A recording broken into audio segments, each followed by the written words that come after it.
Hi, everyone. Welcome to day one of the XTC 2021 Global Competition Bootcamp. Thank you for joining us from all over the world. Today, I'm so delighted to host two of the most eminent investors in Silicon Valley, Young Sohn and Bill Tai, who themselves have had many successes as entrepreneurs. Young is the chairman of the board at HARMAN International. And can someone mute, please? Young most recently, he has held the top leadership position at Samsung as corporate president and chief strategy officer. Bill is partner emeritus at Charles River Ventures and founded a nonprofit organization called Acti Global, which is a group of extraordinary entrepreneurs, innovators, athletes, artists, tech heads, and thought leaders supporting causes around the world.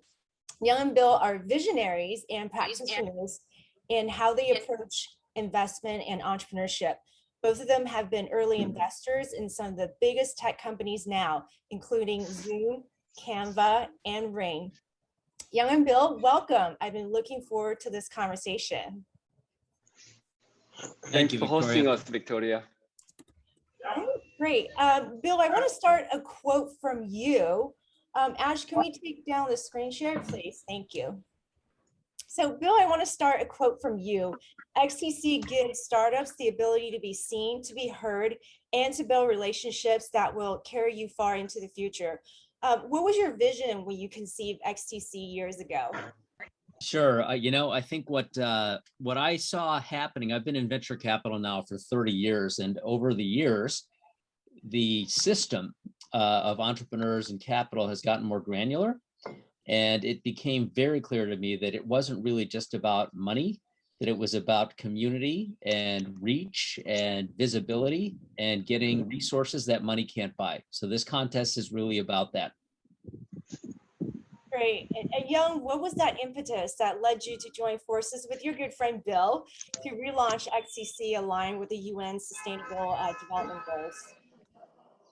Well, Bill and I go a long way, maybe over 20 years of a friendship, sports, investment, as well as discussing a lot of new ideas. And over the years, we collaborate on extreme tech ideas. And at some point, as a member of Tech Council for President Macron, I thought that we should do something for Tech for Good.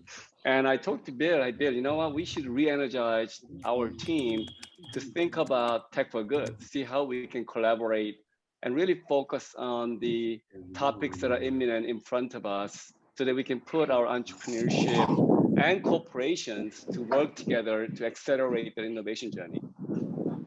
Great. And I know both of you are kite surfing fanatics, and Bill is also a sponsored athlete. So Bill, what are some of the aspects about this sport that really link up to your passion for investment and entrepreneurship? It's been crazy. I think Young and I were windsurfing together in the 90s and then eventually got into kiteboarding together. And I think one of the things that we clearly saw in our community was a group of entrepreneurs. I mean, it has so happened in Silicon Valley. There's a lot of entrepreneurs that do other things too on the side.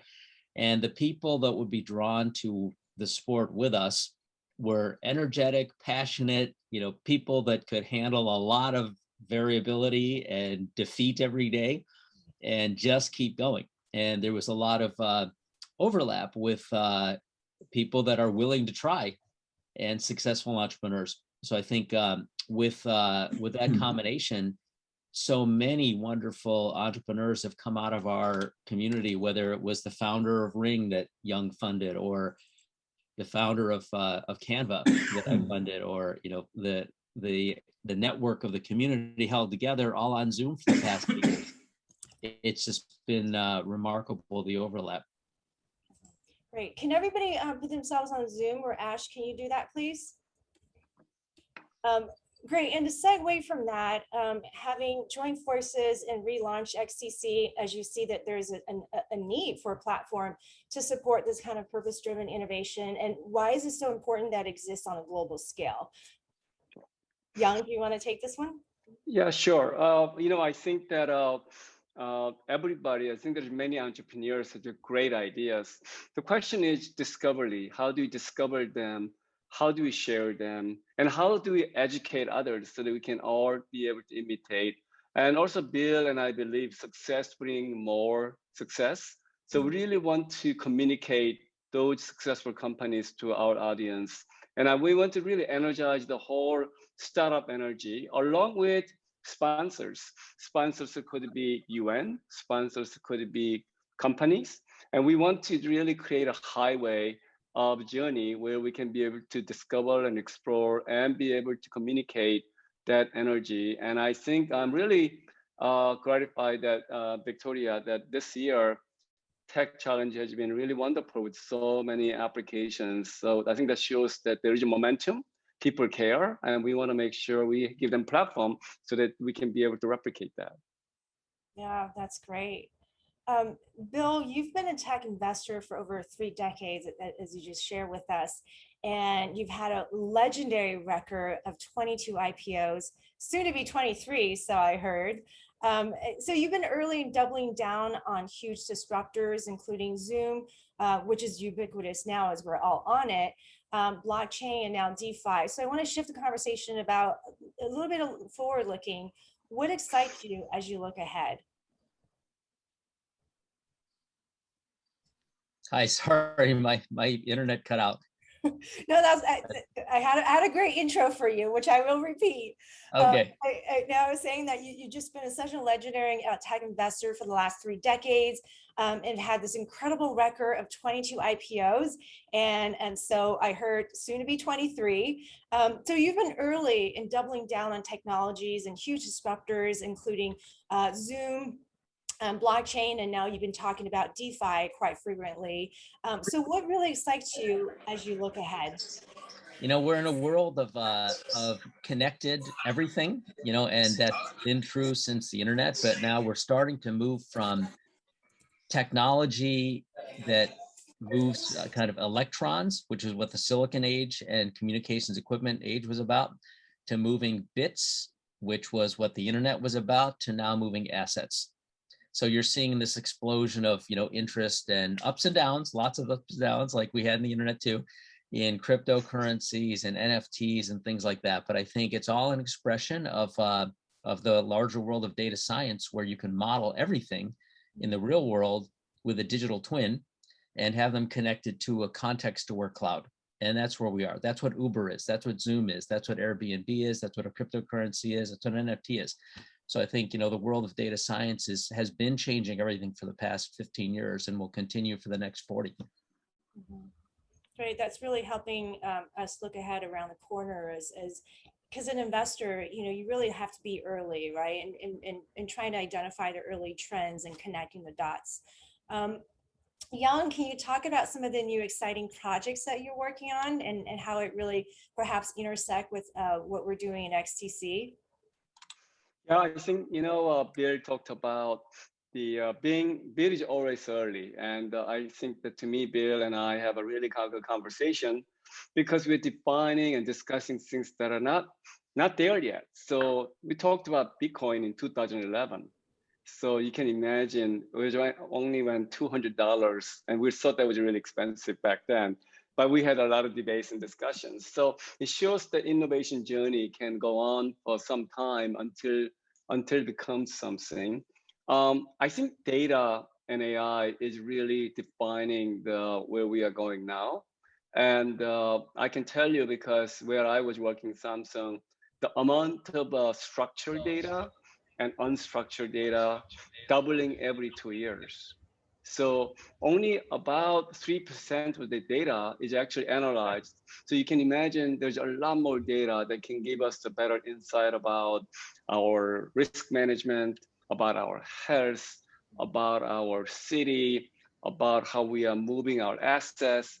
So I believe much of our business will be disrupted, and that is a good news for all of us that love to innovate, all of us that want to change status quo. So I'm really excited about it, and I think we have really an interesting pivotal moment where we can all be able to embrace big data waves, and that data waves will change a lot of what we do. and already it's happening. It's going to be happen bigger way. Yeah, I think what you said about data and how we're first collecting them and how we're structuring them and then preparing them for how we analyze them are really the key, right? The process and secret sauce that powers all the future innovations. So we've got our cohort of XTC 2021 global finalists on the call, and they want to hear from you as investors and entrepreneurs as they, that entrepreneurial journey, they face ups and downs in building their companies. When should they know when it's time to pivot? When do you know that you should continue plowing forward? And what are some of the signals that you should read that it's time to pivot? And if so, how do they know what to pivot to? Maybe I'll start and Bill can add.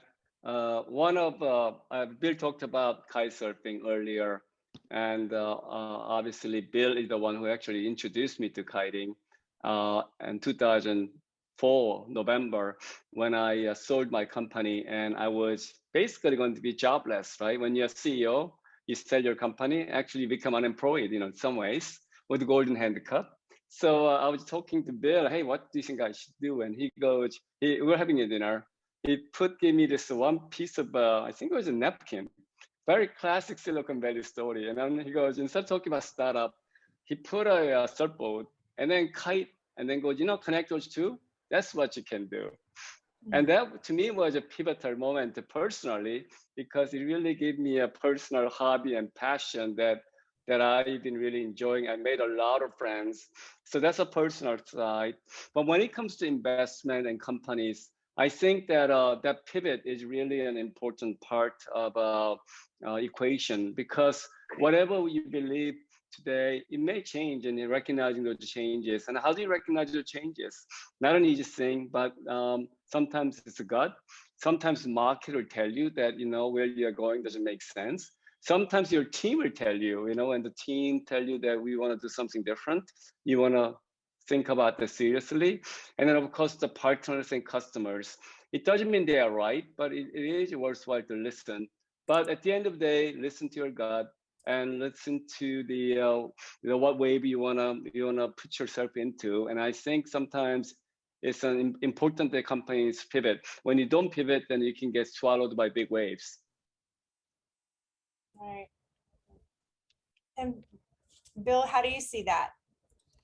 No, I think Young's got it. I think it's really about feeling the environment, because I think things are meant to happen at a certain time. And I use a lot of windsurfing, kite surfing analogies when it comes to starting companies. But, I used to try to teach my friends to windsurf or kite surf, and I would tell them that, if you're windsurfing, you cannot fight the wind or the water. You will lose every time.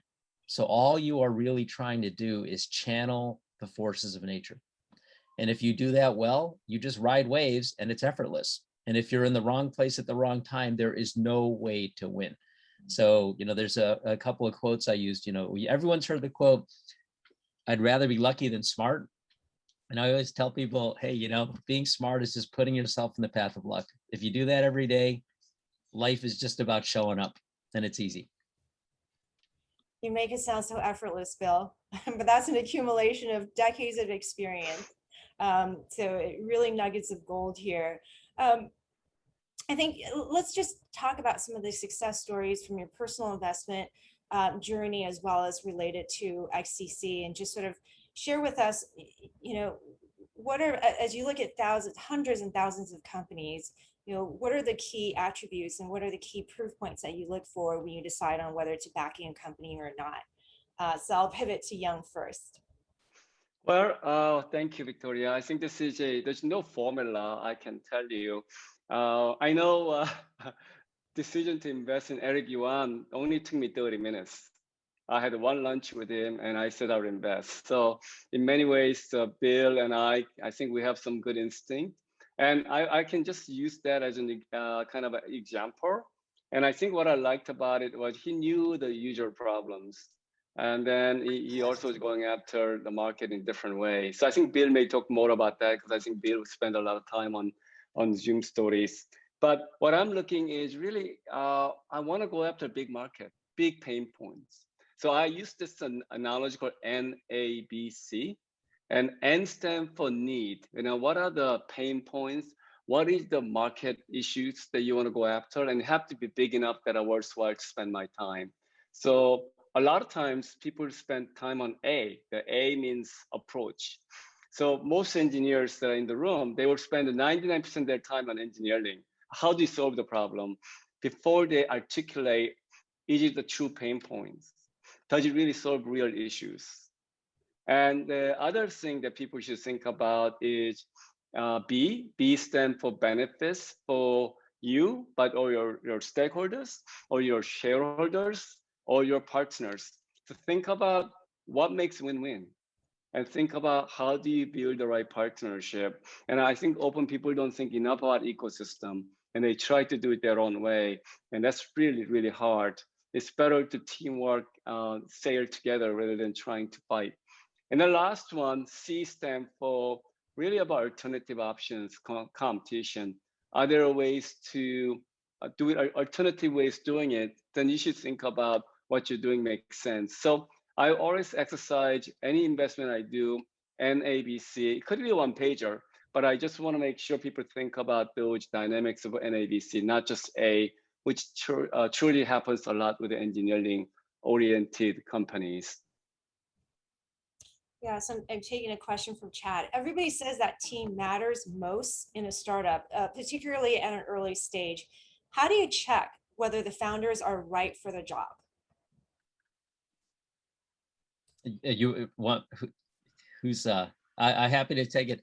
So when I'm looking at early stage companies, I do make a decision based on historical judgment. So I'm typically operating at the very early stage where there is no business, there is no money, there is nothing but a person. And I'll spend a lot of time either getting to know them by teaching them to kite, and I'll learn about their decision process, about how they handle failure and risk, and their attitude when they're doing something hard. But I'll also ask people a lot about what decisions they made for their life, in choices for careers, things they did, why things worked or didn't work, just to get a handle on their judgment. Because in the end, I think teams and successful entrepreneurs are just people with good common sense and good judgment. They don't get, caught up in the wrong things to think about. They just are good decision makers. And those are the kinds of people I'll back.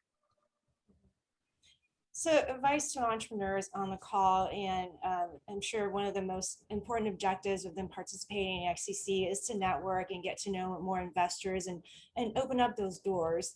I'll turn to Young, and then Bill. What would be your advice for what is the best way for them to approach investors and start building those relationships? Well, there's no one way, but money does helps in terms of get you going.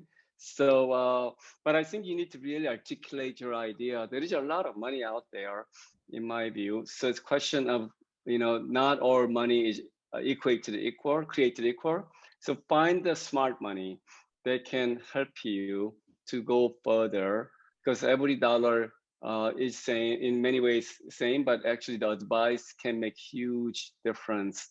So in the beginning, I think that advisors, seed investors, is someone that really can help you to guide a company, to build a company, to find the right people, or to find the right customers. So these are all depend on what you need. Think about who can help you to grow the company, and making sure those are people are big behind you. Then obviously you want to get the right financing oriented folks that can help you to get the company. But often the biggest issue is going to be how do you build a company, not just getting the money. So think about how to build a company and who can help you the most. And that's how I think about it. And in fact, I now am creating a venture capital fund. In that, my goal is really helping people to build a company based on operating experience, not just the financial background. Mm-hmm. Yeah, those are really, really good advice. And Bill, you were the first committed seed investor, angel investor in Zoom, and saw that potential way, way early, years ahead. So what was it about the company and Eric, just talking about attributes of the founder and the business, and you said you backed him before there was really a business. What did you see? I saw a structural change in a market and a catalyzing entrepreneur that had the judgment, the history, the judgment, the experience to drive a vehicle in that change. And so Young talked about it before that, you know, he'll only touch big markets. That's by definition the only way to survive in venture capital. You have to fund things that if they work, they have a significant outcome. It takes the same amount of time to build a product to do a video call as it does to build 5 ice cream stores, you know. And so, but one has a market that is worldwide, you know. And so I definitely could see a very large market opportunity. And I could also see that the older versions from a technology perspective were outdated and just they had reached a point where they could no longer scale. If you think about that period of time, while Microsoft had Skype and there was WebEx and other products like that, the cloud had not yet really evolved. So a lot of the processing had to be done in the client, meaning in your computer. You had to have a heavy piece of software to compress the video and handle the exchange and connect to another thing. And you had lots and lots of old outdated computers. And there was a structural change occurring where the cloud was going to become the central node and everything on the edge could become really lightweight. And Eric saw that, and it just made a lot of sense to me. I had worked on peer-to-peer computing stuff from 1999 on, and it just felt like the right time. So when we started talking about the cloud and its ramifications for many businesses, I knew it would work. So I was willing to write a check without even seeing slides or a business plan. And here we are, all on Zoom, for most of my days these days anyways. It's an incredible. 900 million a quarter later with 500 million a quarter in cash flow. I mean, I've never seen a business generate more than 50% of its revenue and cash flow every quarter and grow 190% year over year. It's crazy. That's an incredible story. I mean, there was a market opportunity, it was the right technology, but also the right time as well, right? And sort of the shifting of how we work given the pandemic. So all the stars were aligned for that one. Young, would you like to share an example of a company that really, went through XTC and directly benefited and has become just, such a great success story? Yeah, maybe I can talk about one of our finalists, just like people in this room. Last year, one of the finalists from Israel was a company called Rewire. And Rewire is basically a company from Israel to help really migrants around the world, to help them to move and creating in a way, the banking account that may be hard to get when you're migrants in Germany or Dubai, whatever. As you know, there are millions of people that move from one location to another, and they don't have the credits. They don't have a credit history. They don't have a local residence. It's hard for them to build a banking account. And then, as you know, when you want to wire the money to Mexico or India through Western Union, it costs a lot of money. So providing a banking as a service for migrants is their idea. And we really liked what they're trying to do. It goes well with equality, providing equal opportunity to everybody, and using digital economy to reduce the cost of doing wiring and providing banking as a service. And now they have, I think, moving now almost half, I think $500 billion a year through Rewire. And I'm really happy to say also they have raised over $20 million since we select them as one of our finalists for FinTech category last year. So one of very successful case story. And I think overall, total finalists from last year, 2020, had raised over $120 million of funding. So I'm really proud and happy to share that.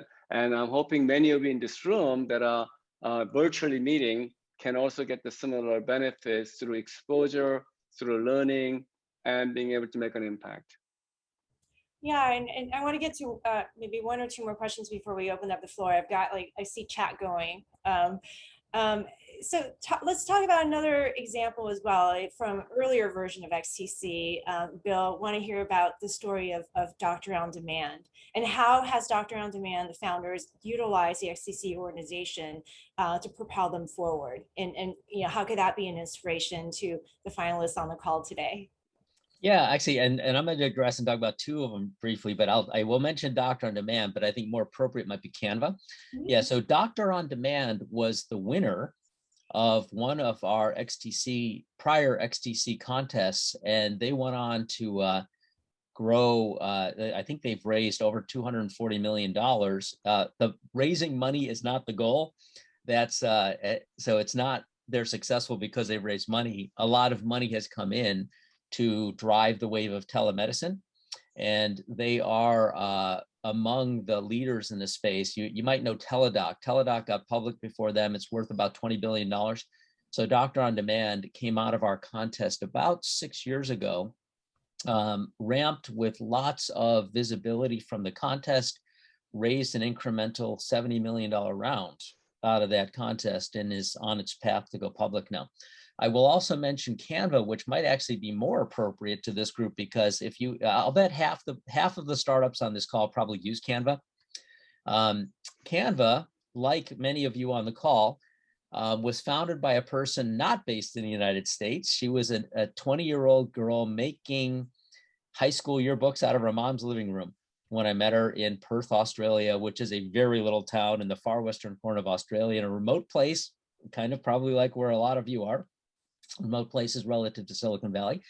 And she entered the very, very first contest we threw that was a predecessor contest to the XTC.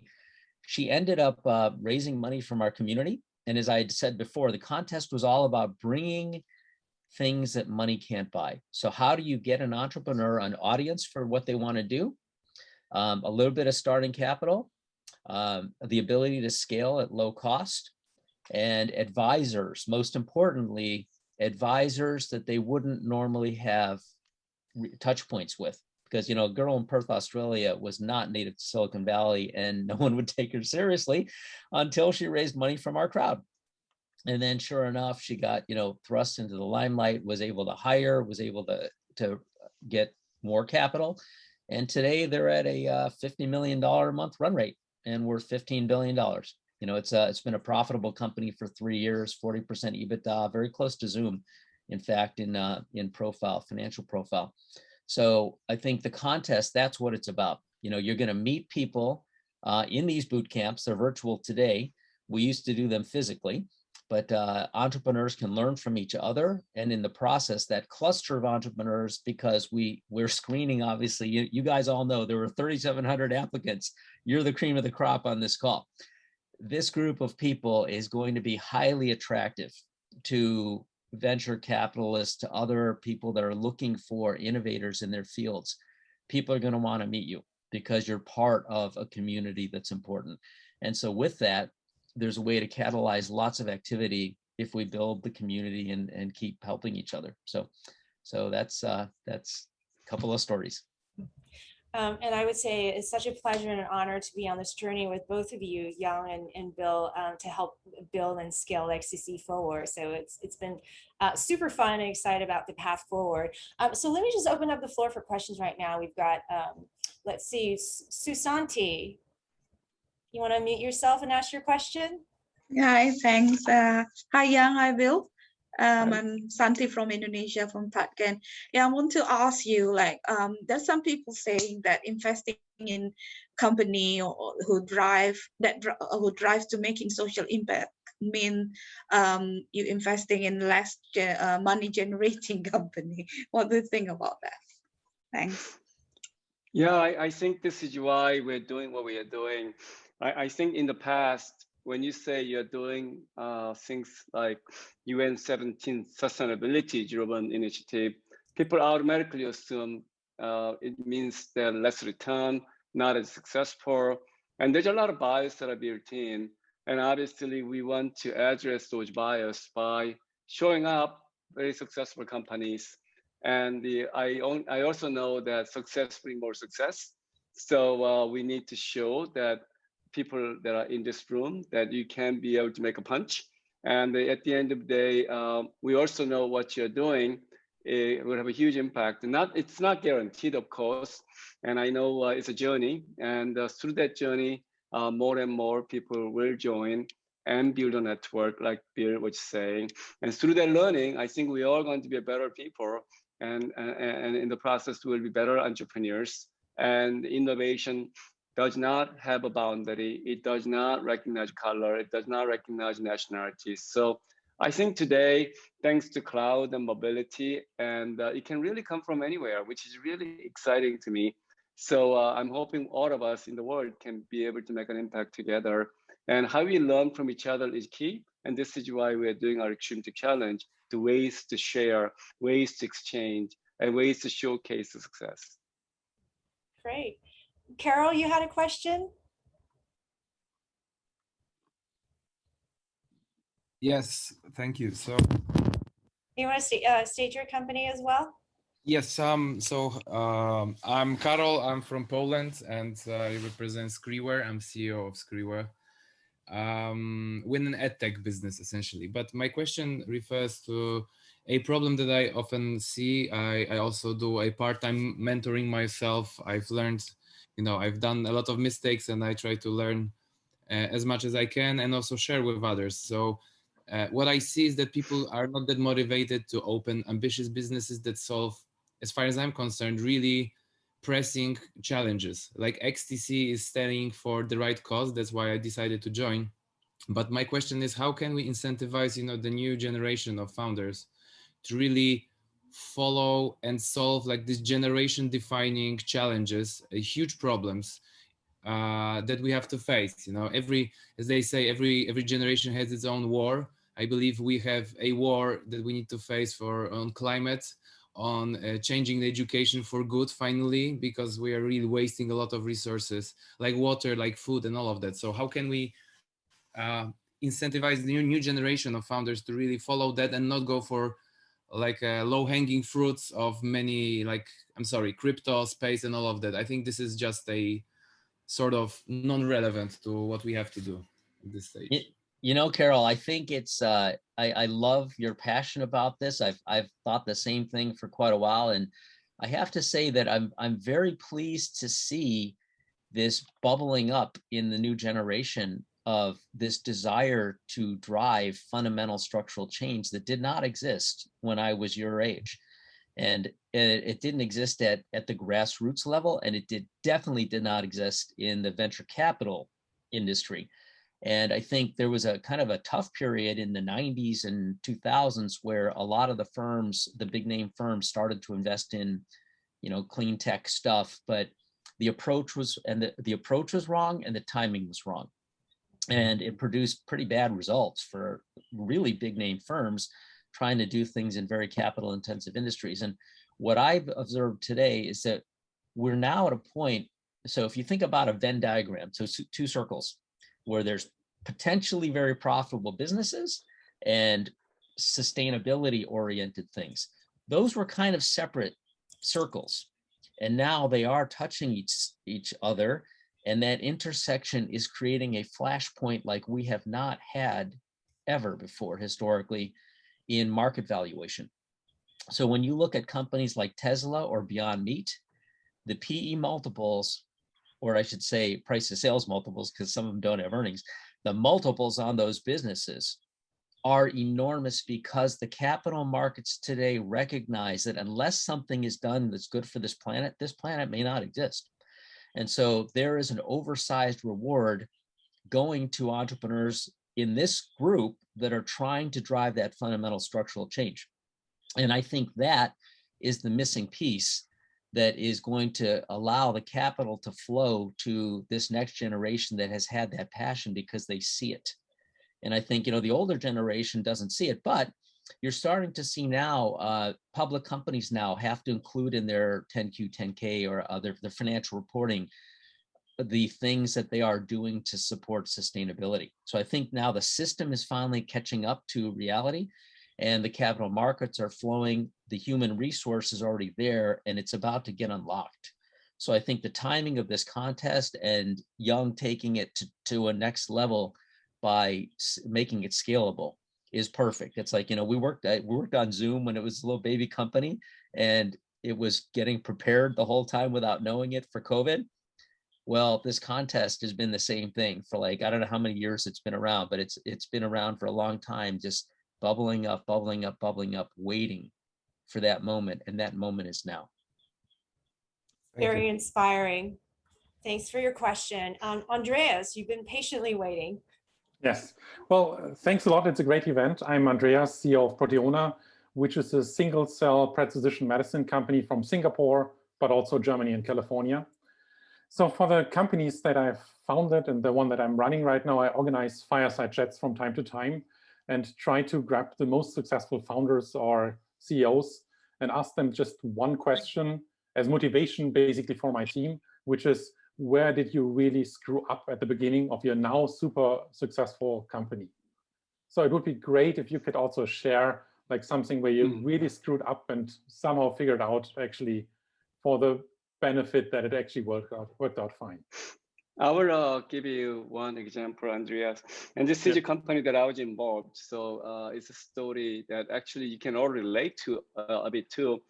You probably heard of this Cambridge-based company in England called ARM, ARM.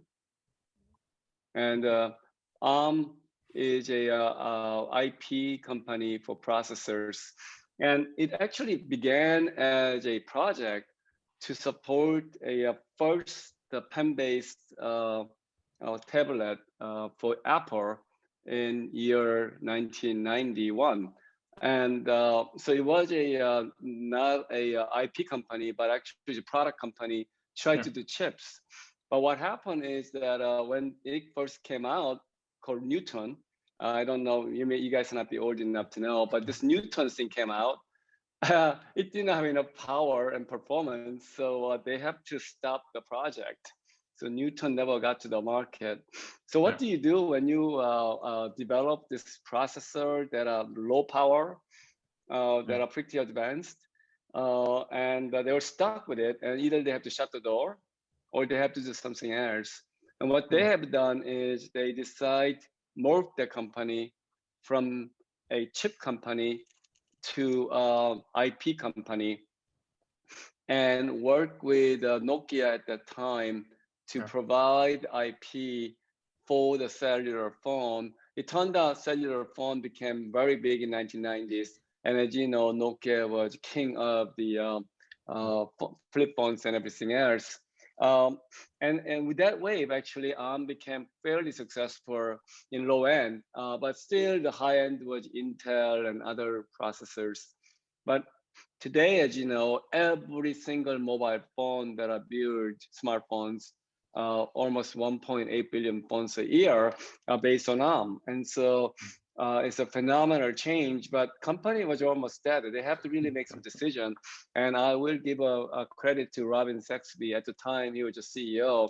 He bravely changed the company, bravely morphed the company into a very different company than what it was originally set up. Yeah, cool. Great question. Oscar. Yes, thank you, Bill and Young, for all your wisdom and experience. And well, I just wanted, it's a very similar question, or it's related to what Carol does, but what would you define is like the most pressing, meaningful challenge to be addressed? And where are you seeing the most significant trends to bring up solutions for that challenge? Wow. I don't know that there's one. I mean, you know, so we've tried to organize the XTC. So we had a plain old like tech contest focused on finding winners, originally on kind of mobile apps, and then became kind of consumer tech, and then it's just disruptive technologies in general. And then we realigned the whole contest to fit with the UN's Sustainable Development Goals, which you guys already are familiar with. And then we kind of distilled that down into 5 areas. They're all important, you know, and I think it's this giant system where you've got these components, and unless all of them are fixed, the whole system's going to break. It's a question of when, right? So I don't know how to prioritize one over the other, but there are gigantic inefficiencies that have to be fixed today in healthcare and education. And the world's kind of financial systems that create a lot of inequity.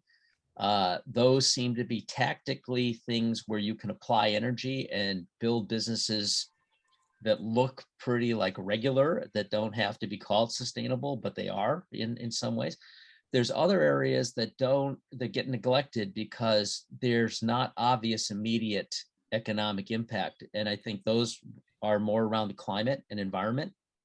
You know, there's a lot of perverse incentives in place that create destruction of wildlife and forestry and the ocean because people are totally unaware. So they're all very important. I think they're all interrelated. You know, if you don't fix the economic issues, you don't fix poaching.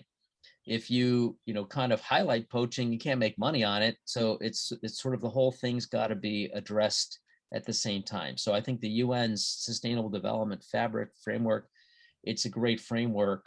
And I think we've tried to condense it into 5 or 6 areas that make commercial sense to draw capital and people and other talent. So I didn't answer your question, but that's the big picture. No, you did. Thank you very much. Maybe I can add just comment on that, Oscar. I talked about data economy and how much data is changing the way we do things. I think the question is, how do you trust your data? And I think trust is going to be a fundamental topics that we have to deal with. And part of the trust is the source of the data. And part of the trust is about also security of the data. Part of the trust is about also AI. Is data that are feeding AI, is it biased or not, can have a huge implication to how the end outcome comes out. And then part of the trust is also, is it centralized versus decentralized? And I think this is where blockchain is getting some attention because of decentralized approach.